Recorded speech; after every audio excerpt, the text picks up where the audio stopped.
Bom dia, vamos começar o nosso trabalho de hoje. O Wilson pediu para fazer oração. Pediu? Não, senta lá. Eu ouvi sem conseguir. Chora. Vamos orar.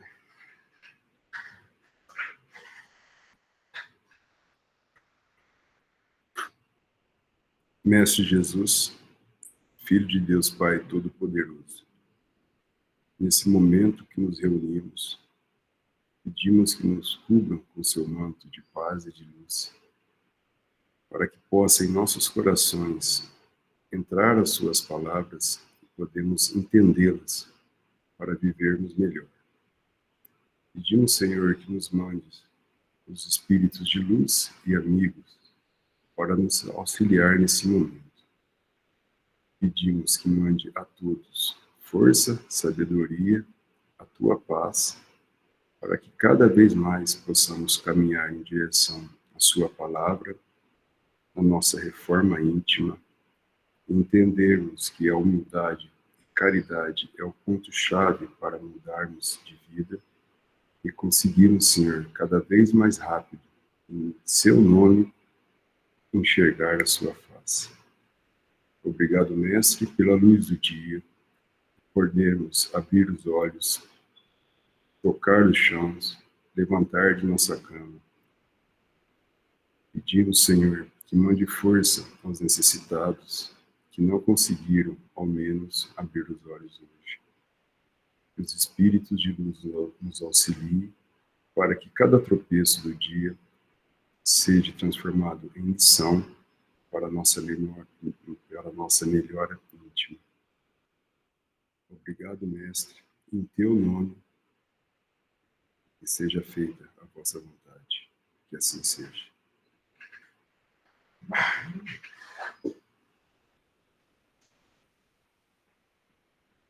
Obrigado.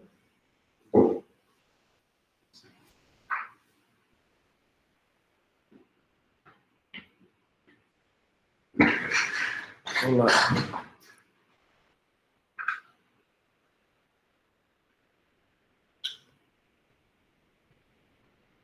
Nós paramos em João capítulo 6, versículo 64.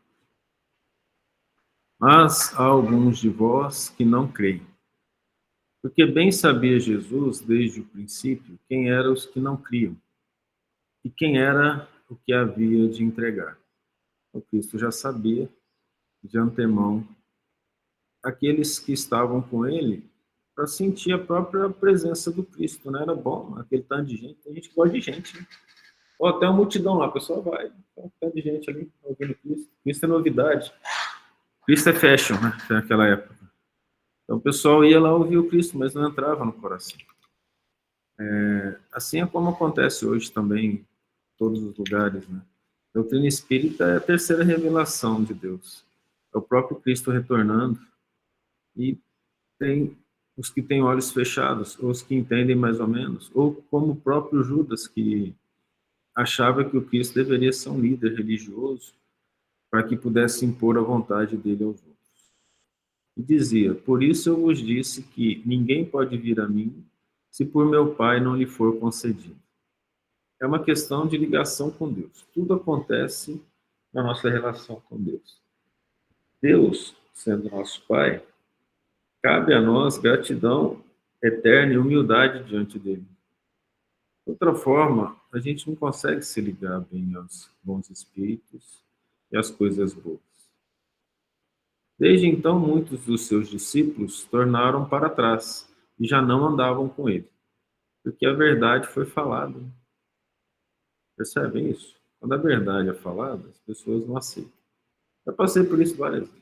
Uma vez eu sentei com um grupo de estudantes e falei: olha, você não está fazendo direito, você não está fazendo direito, você não está fazendo isso. Eles acham ruim. Os que tinham bolsa não saíam. Eu tinha que pedir para sair. Mas os que não tinham bolsa, embora. Era interessante isso. E quando a verdade chega, a capacidade de absorver a verdade e transformá-la para ser algo que nos jogue para frente, ela é muito difícil. Então, veja bem, o Cristo falou com aquele amor dele, né? Aquele carinho dele. aquele que só vem a mim se meu Pai permitir. Então, muitos dos discípulos foram embora, pararam de andar com ele. Por quê? Porque nos ofendeu. Olha que coisa interessante. Isso acontece. É a vida. Nós fomos assim, nós somos assim, e temos que olhar dentro de nós para vencer essas barreiras. Desde então, então disse Jesus aos 12, eles eram fiéis, né? Quereis vós também retirar-vos? Respondeu-lhe, pois, Simão Pedro: Senhor, para quem iremos nós? Tu tens a palavra da vida eterna. O Simão já havia entendido. Ele havia entendido pela lógica, porque Simão era inteligente, era estudioso das Escrituras. Ele havia entendido no coração, mas ele ainda não havia sido provado nas ações. Vocês compreendem isso? Entendo. Aqueço. Mas aí vem o quê? Fazer. Certo? Então, se o Simão Pedro falou isso, por que ele negou Cristo 3 vezes? Eu estou batendo no Simão, né, gente?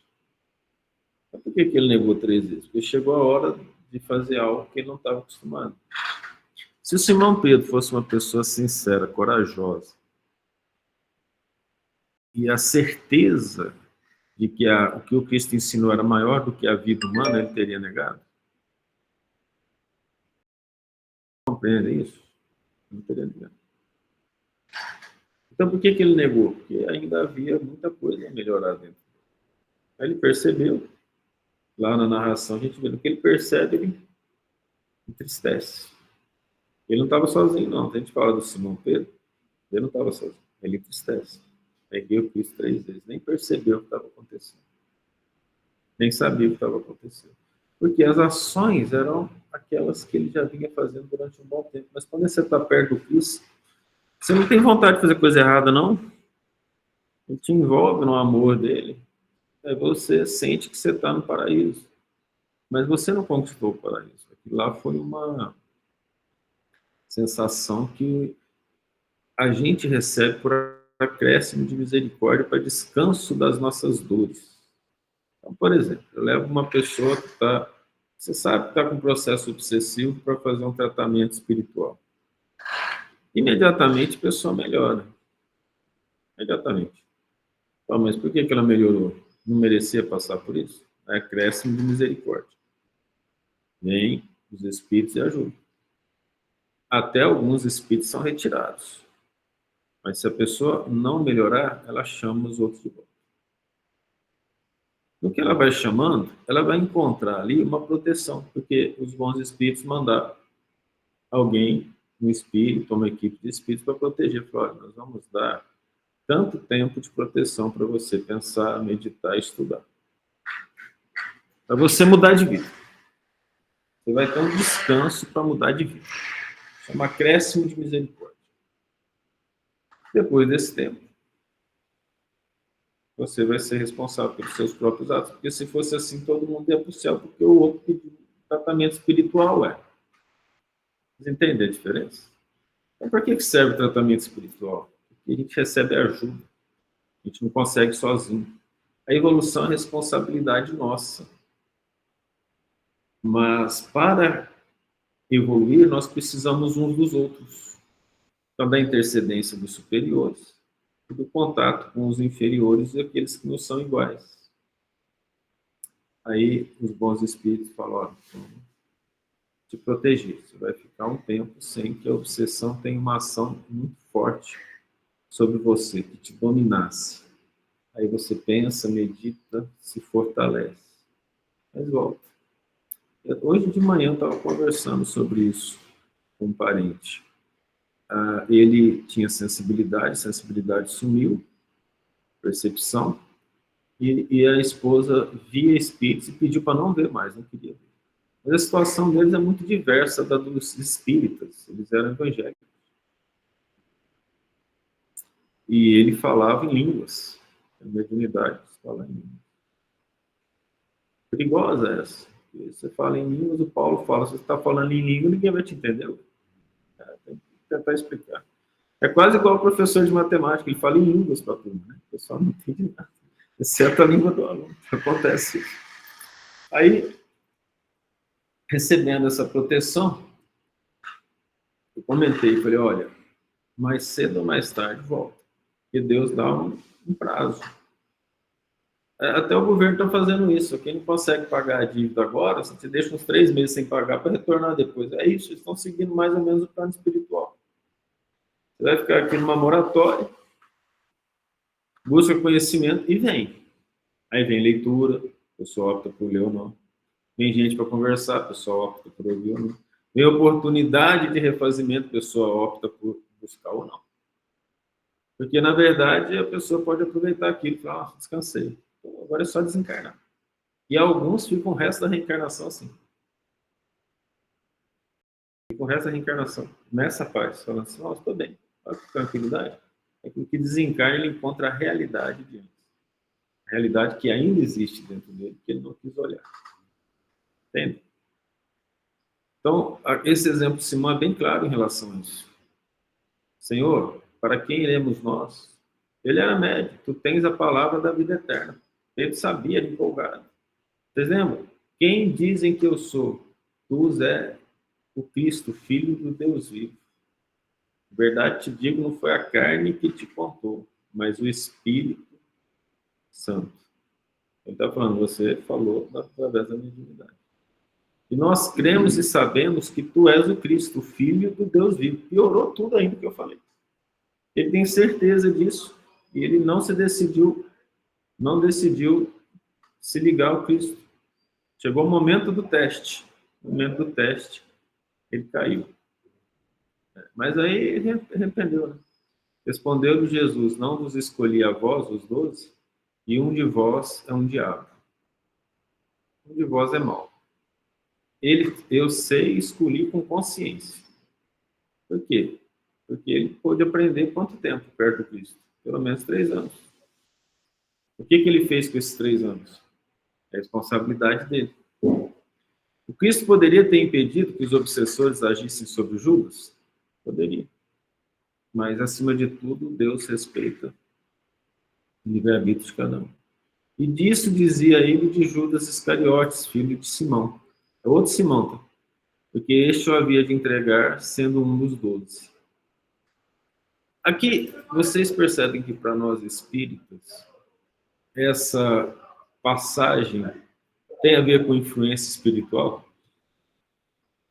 Jesus está falando. Quando ele fala a verdade, então vai embora. Não queremos mais. Olha só. Claro que o Cristo não falou só aqui. Depois, Simão utiliza a mediunidade e fala isso. Foi influenciado por um bom espírito. Quer dizer, então, que todo médium, quando fala boas coisas por um bom espírito, ele já é perfeito, ele não tem mais o que passar? Ao contrário, ele é testado sempre. Ele é testado naquilo que ele fala. Compreende? É complexo. Senhor. Pode fazer uma pergunta? Sim, senhor, mas passa o Pix, né? Eu te passo. Thales, os 12 apóstolos já eram espíritos conhecidos de Jesus em outras encarnações? Não que tenha reencarnado com ele, mas o Cristo já os havia preparado e eles sim foram escolhidos previamente. Outra, se não tivesse os 12 apóstolos, Jesus conseguiria completar a missão dele, ou isso é importantíssimo na missão de Jesus? Não na missão de Jesus, mas na missão do cristianismo. O Cristo em si não precisaria de ajuda, mas ele quis mostrar que o trabalho dele aqui na Terra, quem fala isso é Emmanuel, o trabalho dele aqui na Terra não prescinde dos homens. Não faz sentido que Deus mande os anjos para cuidar dos homens. Você não vai pegar, por exemplo, um chefe de Estado, um deputado, considerando que seja justo e bondoso, pelo menos no multiverso deve haver algum, aí o que acontece? Pegar esse indivíduo para cuidar de uma criança. Entende a questão? Nós éramos crianças, então nós teríamos que cuidar uns dos outros. Então, ele preparou os apóstolos, 12 apóstolos, porque eram 12 tribos de Israel, cada um representaria uma tribo, e eles trabalhariam para a divulgação do cristianismo após a morte de Cristo. Entende? Na verdade, eram 13 apóstolos. ele falou lá no pergunta da traição, a palavra diabo. Nessa época, Jesus já tocou essa palavra aí? Diabo existia. Diferente de Satanás, que no hebraico é inimigo, o diabo significava o mal. Era uma tradução do grego, que é de daimon, que era anjo. E era anjo, antes deveria ser usado anjo bom ou mal. E aí a palavra daimon virou demônio. E aí no diabo significa o espírito do mal. Veja que ele não necessariamente estava falando só do Judas. Estava falando também dos espíritos que estavam com ele. Judas não fez aquilo sozinho. Aí nós vamos lá, para a gente explicar aquela parte final, vamos aqui na pergunta 459 do Livro dos Espíritos. Da intervenção dos espíritos no mundo corporal. Influência oculta dos espíritos em nossos pensamentos e atos. A pergunta é: influem os espíritos em nossos pensamentos e em nossos atos? Muito mais do que imaginais. Influem a tal ponto que, de ordinário, são eles que vos dirigem. Então, nós não estamos sozinhos, certo? Pergunta 459. Nós somos espíritos. Estou falando para espíritas. Então, isso aqui para nós tem um significado muito profundo. Aí nós fomos lá no livro de Sexo e Destino. E lá, já tem um tempo que eu queria passar essa missão, e aí ela veio no momento certo. Então, é o capítulo 6. Tá eu enviei no grupo, tá, pessoal? Quem quiser seguir aí pelo WhatsApp, é só baixar. A noite avançava, transpassando estreito corredor, pisamos o recinto doméstico, surpreendendo no limiar dois homens desencarnados, a debaterem com descuidada chocarrice escabrosos temas de vampirismo. Assim são os lares. Tem lar, por exemplo, uma vez eu fui entrar no lar, eles já haviam me preparado antes, falaram, tá, a gente vai ter que ir lá para orar. Eu falei, vamos lá para orar. Não era um lar que eu gostava muito de ir, não. Porque eu cheguei, o mentor do lar falou, seja bem-vindo, tá? A gente vamos colocar uma música e vamos orar aqui dentro, manter oração, para ajudar as crianças que estão aqui nessa casa. Por outro lado, a gente já entrou em lares em que eu me lembro que eu entrei num lar que tinha espíritos esparramados para todo lado, assim, viciosos, ociosos, espíritos baderneiros. O que é temas de vampirismo? É temas de obter as sensações dos encarnados. Isso é o vampirismo. É quando os espíritos encarnados obtêm as sensações dos encarnados. Vale assinalar que, não obstante pudéssemos fiscalizar-lhes os movimentos e ouvir-lhes a loquacidade fecenina, difamadora, nenhum dos dois lograva registrar-nos a presença. Prometiam arruaças, argumentavam desabrios. Malandros acalentados. Está dando para ver? Malandros acalentados, mas perigosos, conquanto invisíveis para aqueles juntos dos quais se erguiam por ameaça insuspeitada. O André Luiz foi proibido de contar todos os detalhes, vocês sabem disso.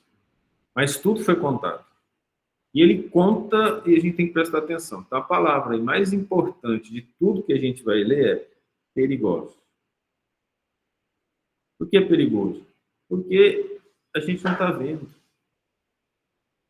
Entende? Quando eu comecei a ouvir os espíritos claramente, eles não gostaram, os obsessores.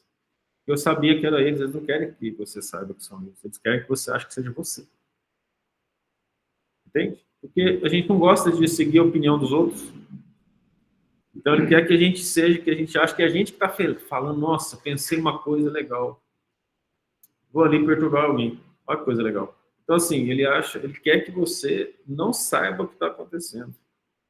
Por semelhantes companhias, fácil apreciar os riscos a que se expunham os moradores daquele ninho de cimento armado. Olha só a visão do André Luiz. Só de ter visto os dois, ele falou os riscos que se expunham os moradores daquele ninho de cimento armado.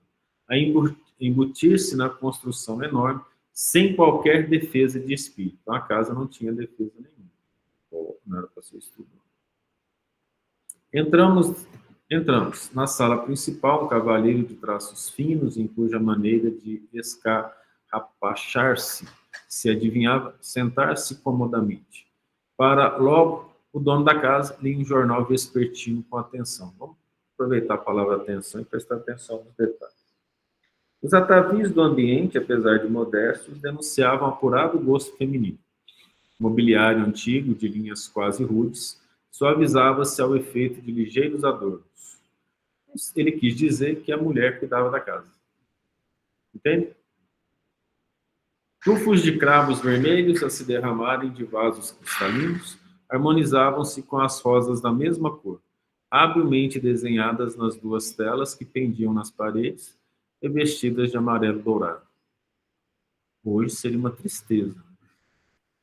Mas, destoante e agressivo, uma esguia garrafa contendo uísque empinava o gargalo sobre o crivo lirial que completava a elegância da mesa nobre, deitando emanações alcoólicas que se casavam ao hálito do amigo derramado no divã. Uma única garrafa, no centro da mesa, emanava emanações alcoólicas que casavam com o hálito do amigo. Olha só. Ele não explicou em detalhes, mas o indivíduo já estava acostumado a beber e aquilo já havia permanecido como vibração na estrutura perispiritual dele. Não está escrito isso aqui. Por que então que ele falou que casavam com o hálito do amigo derramado no divã? Entende? É profundo esse negócio, né? Então, assim, ele saía de casa sem uísque, ele carregava a vibração com ele? Sim. E os obsessores da rua enxergavam?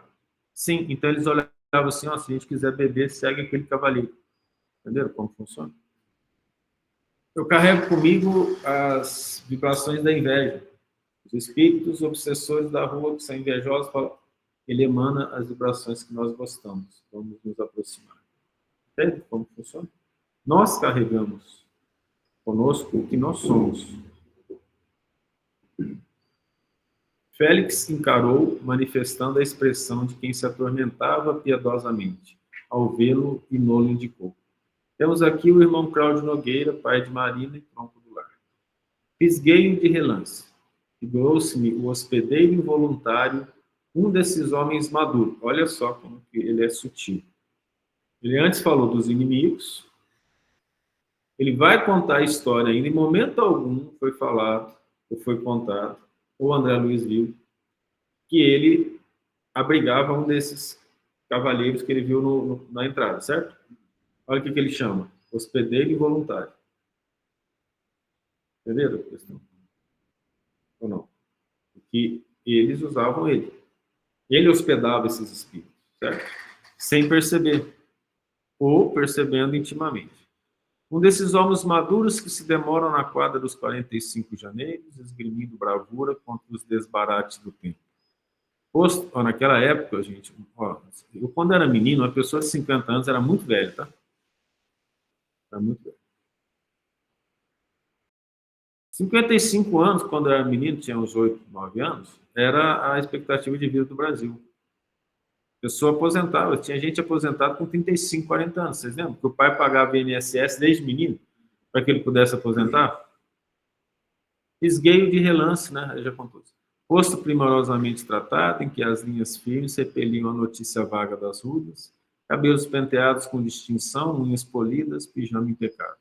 Você acha que o que o André Luiz quis dizer com isso tudo? Uma pessoa extremamente vaidosa. Porque ele conta de forma diferente. Ele poderia falar assim: não obstante as duras lutas da vida, mantinha o rosto primorosamente sem rugas. Entenderam? Ele não falou isso. Ele usou outros termos para falar. Os grandes olhos escuros e imóveis pareciam imanizados às letras, pesquisando motivos para trazer um sorriso irônico nos lábios finos. A pessoa, então, é viciada em ironias e críticas. Ele disse isso, mas não falou de forma direta. Entre os dedos da mão, que descansava à beira do sofá, o cigarro fumegante, quase rente ao tripé anão, sobre o qual um cinzeiro repleto era silenciosa advertência quanto ao abuso da nicotina. Detínhamos, curiosos na inspeção, quando sobreveio o inopinado, o inesperado. Diante de nós, os desencarnados infelizes que surpreenderam-nos à entrada surgiram de repente, abordaram Cláudio e agiram sem cerimônia. Um deles tateou-lhe uns dos ombros e gritou insolente: beber, meu caro, quero beber. A voz escarnecedora agredia-nos a sensibilidade auditiva. A voz, se a gente prestar atenção, ela indica claramente as vibrações das pessoas. Ela pode ser macia, ela pode ser pouca, ela pode ser grave, ela pode ser mais aguda, e ali você consegue perceber as vibrações das pessoas se a gente tiver as orelhas bem atentas a determinados sons, a determinadas inflexões. Cláudio, porém, não lhe pescava o mínimo som, mantinha-se atento à leitura, inalterável. Contudo, se não possuía tímpanos físicos para qualificar a petição, trazia na cabeça a caixa acústica da mente sintonizada com a pelente. De novo, o André Luiz falou-nos outra coisa. A mente estava sintonizada com aqueles dois, certo? O que ele falou daqueles dois mesmo, que eu falei no começo? Eles eram perigosos. Entenderam a questão? Então, veja bem, ele coloca lá e aos poucos ele vai dizendo a gravidade do ambiente, porque se ele fala isso, os detalhes, quem seria capaz de ler esse livro sem entrar em desespero? Aliás, meditei, tem 3 semanas que eu estou meditando nessa lição. Por quê? Porque normalmente nós somos levados para os livros quando nós temos condições de entender pelo menos parte. A maioria começa a obra do André Luiz, termina o Nosso Lar e para. Acho que terminou a obra toda, são 13. Entende a questão?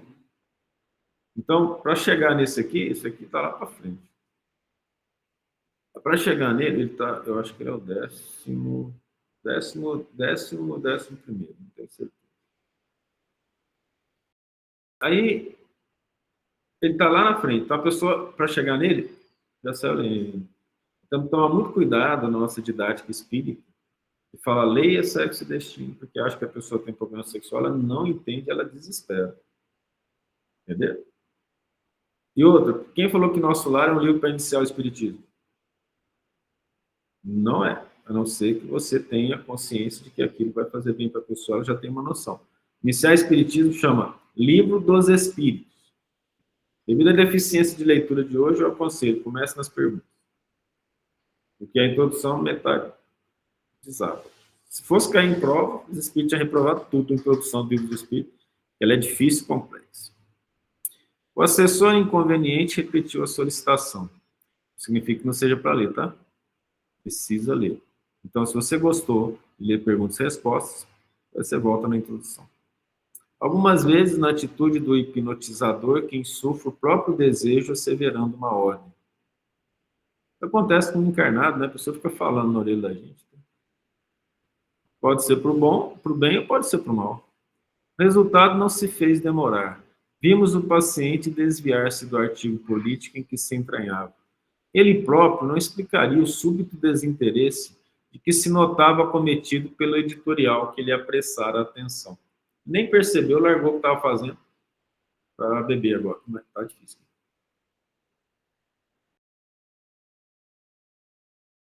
O resultado não se fez demorar. Tá, já foi. Beber. Cláudio abrigou a sugestão, convicto de que se inclinava para um trago de uísque exclusivamente por si. Gente, isso aqui também serve para espírito bom, tá? Está fazendo uma coisa, quando vê, dá um ímpeto de você ligar para alguém, mandar uma mensagem de amor, de carinho, de ir em tal lugar. Muitas vezes acontece com as mães, né? Vai lá e salva a criança. Já viram isso? Então, existe dos dois lados. O pensamento se lhe transmudou rápido, como a usina cuja corrente se desloca de uma direção para outra, por efeito da nova tomada de força. O cérebro mudou. Sabe o que significa isso? As vibrações que envolviam eram de um tipo. Ele pensou em beber. Você acha que as vibrações melhoraram ou pioraram? Pioraram. Ficaram mais escuras ou mais claras? Então, ele vai começar a absorver do ambiente todas as emanações escuras voltadas para ele. Até o pensamento de alguém que tinha xingado durante o dia, ele nem percebeu, porque não gosta dele, manteve longe. Naquele momento que ele abaixou, a vibração já absorve aquela vibração, porque ele entra na mesma sintonia. Ele também não está falando isso aqui. Na verdade, ele falou, olha como, a usina cuja corrente se desloca de uma direção para outra. Então, a energia se alterou. Se a energia se alterou, tem todo o conceito de perispírito, energia que nos envolve associada a isso. Beber é beber, e a sede de aguardente se lhe articulou na ideia, ganhando forma. Começa onde? Pensamento. Vontade de beber. A mucosa pituitária, que é a hipófise, se lhe aguçou, como que mais fortemente impregnada do cheiro acre que vagueava no ar. Então, a memória, o obsessor, fez com que a memória olfatória dele buscasse as emanações do cheiro do uísque, guardados na memória dele. Entende? Assistente malicioso coçou-lhe brandamente a garganta, os gorgominos. Ou seja, usou a mão. O pai de Marina sentiu-se apoquentado. Indefinível secura constringia-lhe a laringe. Ansiava tranquilizar-se. Olha só, isso é a cabeça dele. Antes de fumar, o que a pessoa fala? Por que ela quer fumar? Ela está ansiosa, ela está tensa, está nervosa. Vou relaxar. Entendeu? O espírito joga tensão, ela tem a mente, a usina mental aberta para as energias de tensão, e ela foi hipnotizada de que, fumando, a tensão diminui. Isso vira um ciclo vicioso. O amigo sagaz percebeu-lhe a adesão tácita e colou-se a ele. De começo, a carícia leve. Depois da carícia agasalhada, o abraço envolvente. Depois do abraço de profundidade, a associação recíproca. Se você não cortar o pensamento de forma direta, no meu íntimo, ou mesmo se eu cortar o pensamento, mas lá dentro eu ainda tiver vibração pesada, ela permanece. Mais cedo, mais tarde ela volta. Depois do abraço de profundidade, a associação recíproca. Não estava sozinho mais. E olha que isso não é nem obsessão. Integraram-se ambos em exótico sucesso de enxertia fluídica. Os dois queriam, né? Em várias ocasiões, estudaram a passagem do espírito exonerado no envoltório carnal pela matéria espessa. Então, André Luiz está dizendo que ele estudava como é que ele atravessava as paredes. Eu mesmo, quando me afazia, de novo ao clima da espiritualidade, após a desencarnação última, analisava impressões ao transpor maquinalmente obstáculos e barreiras terrestres, recolhendo nos exercícios feitos a sensação de quem rompe nuvens de gases condensados. Então, na verdade, para eles atravessar a parede é como atravessar uma neblina. Isso que ele quis dizer. Ali, no entanto, produzia-se algo semelhante ao encaixe perfeito. Cláudio, homem, absorvia o desencarnado à guisa de sapato, que se ajusta ao pé. Eu coloquei incorporação, porque isso é incorporação. Só que a incorporação é usada quando o espírito, de alguma forma, força esse processo. Fundiram-se os dois, como se morassem eventualmente num só corpo. Altura idêntica, volume igual, momentos sincrônicos, identificação positiva. Levantaram-se a um tempo e giraram integralmente, incorporados um ao outro, na área estreita, arrebatando o delgado frasco. Eles caminharam juntos, mesma estrutura corporal.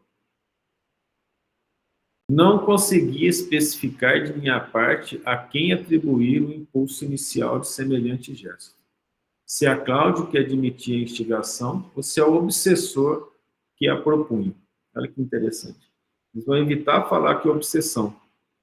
Mas o André Luiz usou a palavra obsessor. Eles não se enganam, isso aqui não foi lapso, entende?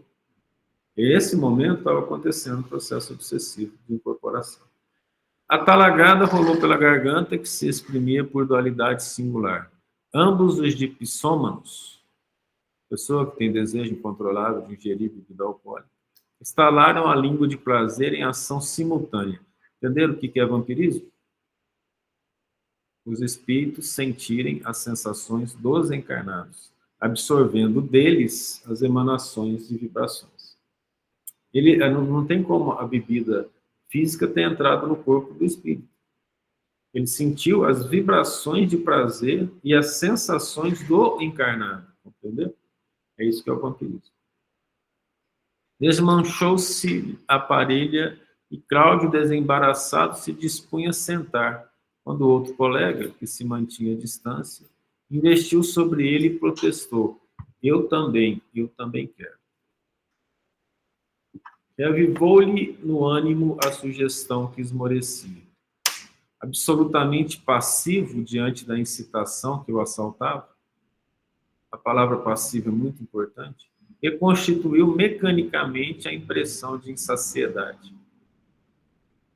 Bastou isso e o vampiro, sorridente, entenderam por que o vampirismo? Apossou-se dele, repetindo-se o fenômeno da conjugação completa, ou seja, da incorporação. Elas acontecem todo dia com as pessoas. Você viram que todos somos médicos? De quem que nós somos é que é a pergunta que nós devemos fazer. Encarnado e desencarnado se justaporem. Duas peças conscientes reunidas em sistema irrepreensível de compensação mútua. Então, mas o que o encarnado está ganhando? Aumentou a sensibilidade dele, ele é médico. A sensação é maior, a sensibilidade é maior, ele sente mais. O prazer é maior por encarnado. Abeirei-me de Cláudio para avaliar com imparcialidade até onde sofreria ele mentalmente aquele processo de fusão. Para logo convenci-me de que continuava livre no íntimo. Se ele quisesse falar não a qualquer momento, ele tiraria o espírito de lá. Não experimentava qualquer espécie de tortura a fim de render-se. Ou seja, não era uma obsessão constante, não era uma subjugação, uma possessão, obsessão simples. Obsessão simples, o espírito está próximo, fica tentando interferir na sua vida e você tem condições de dizer não. Hospedava o outro, simplesmente aceitava-lhe a direção. Entregava-se por deliberação própria. Nenhuma simbiose, você vê que a gente fica culpando os obsessores. Né? Está bem claro isso. Eles existem e atuam sobre nós. Só que nós não podemos culpá-los, porque nós temos consciência das coisas que a gente faz. A gente tem consciência, sim. Não tem nada errado que a gente vai fazer que não tenha consciência. Começa com uma sugestão, então, isso começa com uma simples sugestão. Mas aí a gente encontra na pessoa encarnada o desejo de fazer, né? Só precisa de empurrãozinho, vamos dizer assim. Quer fazer uma bobagem, sozinho você não faz. Você arrumar mais uns 2, a coisa vai. Você arruma mais 2 encarnados e mais 200 desencarnados, fica tudo resolvido. Nenhuma simbiose que se destacasse por vítima. Associação implícita, mistura natural. Efetuava-se a ocorrência na base da percussão. Apelo e resposta, cordas afinadas no mesmo tom. Desencarnado ouvitrava, recomendava. O encarnado aplaudia. Recomendava, né? Num deles, o pedido, no outro, a concessão.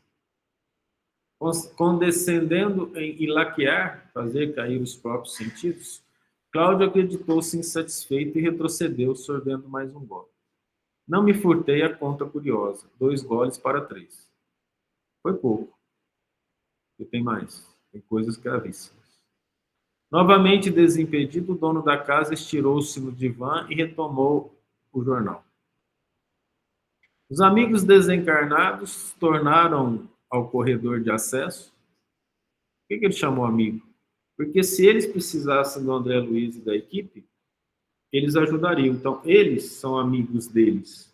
Mas se o André Luiz ou o outro pedisse, não necessariamente ocorreria. Então, você tem amigos também de forma parcial, né? Há aqueles que são, porque fazem o bem pelo outro, mas há aqueles que você não pode requerer que a outra pessoa faça a mesma coisa por você. Quer dizer, requerer pode, mas não necessariamente vai acontecer. Novamente desimpedido, o dono da casa estirou-se no divã e retomou o jornal. Os amigos desencarnados, já falei. Desencarnados tornaram ao corredor de acesso, chasqueando, sarcásticos, e Neves, respeitoso, consultou sobre a responsabilidade. Como situar o problema? Se víramos Cláudio aparentemente reduzido à condição de um fantoche, como ceder na aplicação da justiça? Se em vez de bebedice estivéssemos diante de um caso criminal, se a garrafa de uísque fosse arma determinada para insultar a vida de alguém, como decidir? A culpa seria de Cláudio, que se submetia, ou dos obsessores que o comandavam? O irmão Félix aclarou tranquilo. Ora, Neves, você precisa compreender que nos achamos à frente de pessoas bastante livres para decidir e suficientemente lúcidas para raciocinar. No corpo físico, agindo fora do corpo físico, o espírito é senhor da constituição de seus atributos. Responsabilidade não é título variável. Tanto vale numa esfera quanto em outras. Cláudio e os companheiros, na cena que acompanhamos, são três consciências na mesma faixa de escolha e manifestações consequentes. Todos somos livres para sugerir ou assimilar isso ou aquilo. Se você fosse instado a compartilhar um roubo, de certo recusaria. E na hipótese de abraçar a calamidade, em são juízo, não conseguiria desculpar-se. Então, está bem claro aqui, para traduzindo, a culpa é de quem quis. Interrompeu-se o mentor, volvendo a refletir após um momento rápido. Isso é importante, porque os espíritas acham que é a culpa dos obsessores. Tudo é obsessor, não é bem assim. Na maioria dos casos, não, é a gente que quer. Hipnose é tema complexo, reclamando exames e reexames de todos os ingredientes morais que lhe digam respeito. Olha só o que ele está dizendo. Hipnose, ele está dando outro nome para o processo obsessivo. Exames e reexames de todos os ingredientes morais que lhe digam respeito. Ou seja, não é o conheça-te a ti mesmo? É isso? Busca saber quais as causas. O que está acontecendo? Por que aconteceu? Por que está fazendo isso? Você quer continuar fazendo? E assim por diante. Se nós não fazemos isso, é porque nós não queremos. É simples. Por mais que a gente diga e grite que a gente quer, a gente não quer. Entende a diferença? Verdade muito dolorosa. E a terceira revelação da humanidade, do doutrina espírita, chama verdade. A primeira é da justiça, a segunda é do amor, a terceira é a verdade. Então estamos diante da verdade de nós mesmos. A alienação da vontade tem limites. Chamamentos campeiam em todos os caminhos. Experiências são lições. E todos somos aprendizes. Aproveitar a convivência de um mestre ou seguir um malfeitor é deliberação nossa, cujos resultados colheremos. Essa é uma questão simples, né? O nosso mestre é o Cristo. A convivência com ele é a leitura do bem, da Bíblia, dos estudos. E seguir o malfeitor é tanto encarnado quanto desencarnado. É aquele que fala na nossa mente, que dá a sugestão, como nós acabamos de ver, ou encarnado. Verificando que o orientador se dava pressa em ultimar os esclarecimentos, sem mostrar o mínimo propósito de afastar as entidades vadias que pesavam no ambiente, Neves voltou à carga, no intuito louvável do aluno que aspira a complementar a lição. Pediu vênia, que é desculpa, né, para repisar o assunto na hora. Recordou que sob o teto do genro, o irmão Félix se esmerava na defesa contra aquela casa de gente. Eles tinham saído da casa do genro do Neves, e que a filha dele estava morrendo. Amaro, o enfermeiro prestimoso, fora situado junto de Beatriz, principalmente para correr com intrometidos desencarnados. Então foi colocado um espírito lá para proteger a casa, para que desencarnados intrometidos significa que não é uma obsessão dela, de espíritos que passam vendo a casa em situação difícil, tendem a entrar. Se a nossa casa tem vibração pesada, eles entram e nós não temos como impedir, porque nós queremos que eles entrem. O aposento da filha tornara-se por isso um refúgio. Ali, no entanto, perguntava pelo motivo da direção diversa. Félix expressou no olhar a surpresa do professor, que não espera apontamento assim argucioso por parte do discípulo, e explicou. que a situação era diferente. A esposa de Nemésio mantinha o hábito da oração, imunizava-se espiritualmente por si. Entendeu agora a importância de orar na casa? A esposa mantinha o hábito da oração. Ela imunizava por si. Então a oração dela era sincera, tá? Senão não adiantaria. Repelia sem esforço quaisquer formas de pensamento de sentido aviltante que lhe fossem arremessadas. Além disso, estava enferma, em véspera da desencarnação. Deixá-la à mercê de criaturas insanas seria crueldade. Garantias concedidas a ela erguiam-se justas. Merecimento por oração e por dedicação, certo? Mas e Cláudio, insistiu Neves, não merecerá porventura a fraterna demonstração de caridade a fim de livrar-se de tão temíveis obsessores? Olha que interessante, a palavra obsessor volta, o inimigo de antes, e agora finalmente ele fala temíveis. Dá para perceber, sem ele falar nada, bastando André Luiz dizendo, eles não nos veem, tamanho grau de condensação vibratória deles. Entendem a questão? Então, ali tinha pelo menos 2 níveis, ou 3, né? O encarnado, o desencarnado altamente denso, por vibrações pesadas, e eles. Félix sorriu francamente, bem-humorado, e falou, temíveis obsessores é a definição que você dá, e avançou. Cláudio desfruta excelente saúde física, cérebro claro, raciocínio seguro, é inteligente, maduro, experimentado. Não carrega inibições corpóreas que o recomendem a cuidados especiais. Sabe o que quer, possui materialmente o que deseja, permanece no tipo de vida que procura. É natural que esteja respirando a influência das companhias que julgue aceitáveis.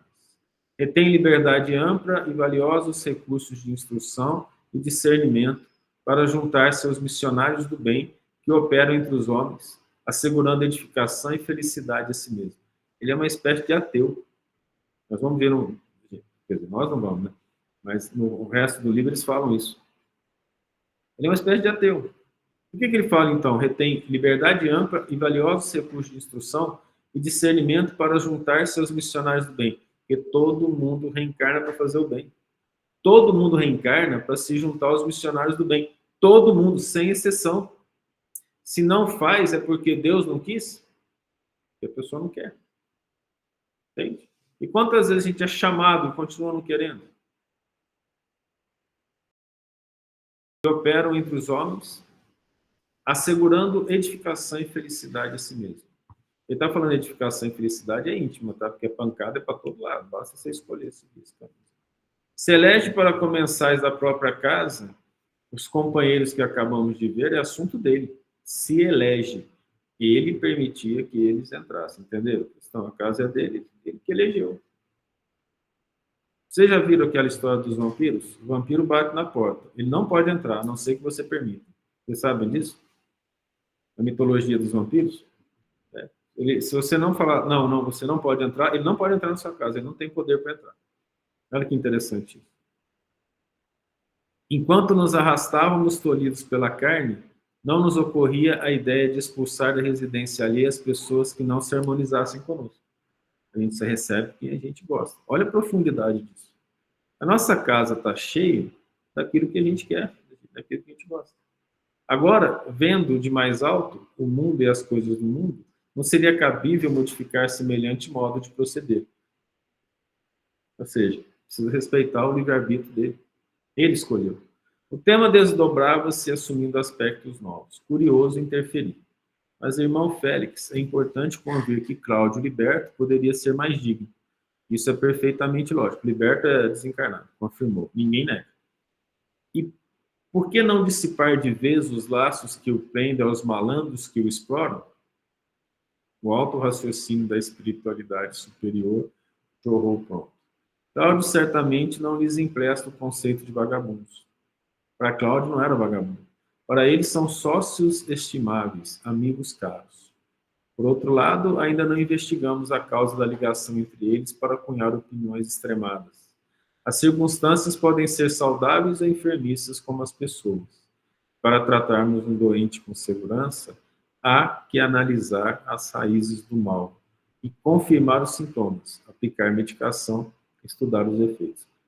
É o que nos é dado na aplicação do conheça-te a ti mesmo. O que eu tenho que fazer para me conhecer? Se tem algo em mim que eu não gosto, o que eu tenho que fazer? Analisar as raízes do mal, confirmar os sintomas e aplicar a medicação. O que acontece com a pessoa que tem uma ferida e não cuida? Você pode passar medicamento para dor e a ferida continua crescendo, ou continua do mesmo tamanho, mas ela não vai embora. Aqui vemos um problema pela rama. Quem terá nascido, quando terá nascido a comunhão do trio? Os vínculos serão de agora ou de existências passadas. Nada legitimaria um ato de violência da nossa parte com o intuito de separá-los a título de socorro. Isso seria o mesmo que apartar os pais generosos dos filhos ingratos ou os cônjuges nobres dos esposos ou das esposas de condição inferior, sob o pretexto de assegurar limpeza e bondade nos processos de evolução. A responsabilidade tem o tamanho do conhecimento. Vocês compreenderam a gravidade desse pequeno parágrafo? A quem mais é dado, mais será pedido. Então, vocês imaginam um espírita com todas as condições que lhe são dadas para entender a realidade e o mundo, optar por não trabalhar. Compreende a gravidade do negócio? Vocês compreendem quanto que isso fere o coração quando a gente vê as casas cheias, porque as pessoas procuram no passe a solução dos seus problemas e não a transformação das suas atitudes? A Terra não muda tão rápido desse jeito. A pessoa opta pela dor e não pelo trabalho. Deus nos dá a opção. Você quer vencer suas dificuldades trabalhando pelo bem? Analisa você, busca as causas, se liga aos bons espíritos, trabalha com ardor no bem, se dedique fortemente ao que é bom, ao que é justo, e aí sim, as dores provavelmente não virão tão fortes, porque o trabalho vai te fazer ao mesmo tempo crescer, se aproximar de Deus e vai evitar com que situações muito complexas voltem no pedido de contas da nossa própria consciência. Não dispomos de meios precisos para impedir que um amigo se onere em dívidas escabrosas ou se despenque em desatinos deploráveis, conquanto nos seja lícito dispensar-lhe o auxílio possível, a fim de que se acautele contra o perigo no tempo viável, sendo de notar-se que as autoridades superiores da espiritualidade chegam a suscitar medidas especiais que impõem aflições e dores, de importância aparente a determinadas pessoas. A espiritualidade, para ajudar, impõe dores e aflições, com o objetivo de livrá-las da queda em desastres morais iminentes, quando mereçam esse amparo de exceção. Até para sofrer tem que merecer. Senão a pessoa passa a vida em situações até simples, só que deploráveis espiritualmente. Na Terra, a exata justiça apenas cerceia as manifestações de alguém, quando esse alguém compromete o equilíbrio e a segurança dos outros na área de responsabilidade que a vida lhe demarca, deixando a cada um a regalia de agir como melhor lhe pareça. Adotaremos princípios que valham menos perante as normas que afiançam a harmonia entre os homens? Rematando as elucidações lapidares, que entretecia o irmão Félix revestia-se de um halo brilhante. Elevados, não encontrávamos em nós senão silêncio para acabou. Então, para entender um pouco o que o Cristo passou ali, porque evidentemente que os obsessores, os desencarnados estavam lá também. Não tenhamos dúvida disso. E que a responsabilidade é de cada um, é do encarnado, também do desencarnado. Só que aqui eles estavam falando dos desencarnados, que nos envolvem o tempo todo, nos abraçam, na verdade. Nós escolhemos as nossas companhias pelos esforços. E se o Cláudio modifica, ele carrega os dois consigo, porque se eles estão irmanados nas mesmas vibrações, o choque vai ser muito forte. Eles vão se sentir deslocados, inicialmente vão lutar desesperadamente para que o Cláudio não saia daquela vida, porque vai tirar o regalo deles nos processos de vampirismo. Mas se o Cláudio continuar a luta, vai chegar uma hora que eles mesmos vão falar assim, nossa, nosso amigo Cláudio tomou outra decisão, ele teve coragem. Vamos também? Então, é assim a nossa responsabilidade como espiritual. O exemplo que nós damos aqui vai refletir nos irmãos que nós temos carregado ao longo do tempo, devido às nossas atitudes escabrosas do passado e do presente. Nós ficamos por aqui.